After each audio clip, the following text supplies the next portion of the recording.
Kumusta mga kaibigan, maligayang pagdating sa aking channel.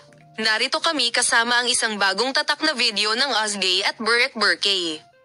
Ang Ozgay Yadges at Burek Burkay ay nagpapalipat-lipat ng mga alingaw tungkol sa isang bagay na espesyal. Iniwan ba ni Ozgay Yadges ang Burek Burkay? Mahal ba talaga sina Burek at Ozgay o malapit na pagkakaibigan? Maaari mo kaming panoorin hanggang sa huli at malaman ang mga detalye. Sa nakalipas na ilang linggo, napansin ng mga tagahanga na sina Ozgay Yadges at Burek Burkay ay maraming oras na magkasama.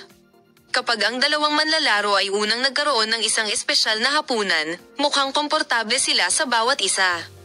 Pagkaraan ng ilang araw, nakita silang muli sa isang sikat na Istanbul cage at nasiyahan sa kanilang oras. Palagi nilang inihayag na nagbahagi sila ng isang mabuting pagkakaibigan at pinahahalagahan ang bawat isa. Sa oras na ito may isang bagay na nagpapasaya sa iyo. Malapit sa mga mapagkukunan ay nagpapakita na ang kimika sa pagitan nila ay tinanggihan at na ang kanilang mga pakikipag-ugnay ay tila higit pa kaysa sa palakaibigan. Upang ibuhos ang gasolina sa apoy, kamakailan ay nagbahagi si Burek ng isang mahiwagang kwento sa Instagram sa hindi inaasahang pamagat ng kaligayahan. At hulaan kung ano ang nangyari.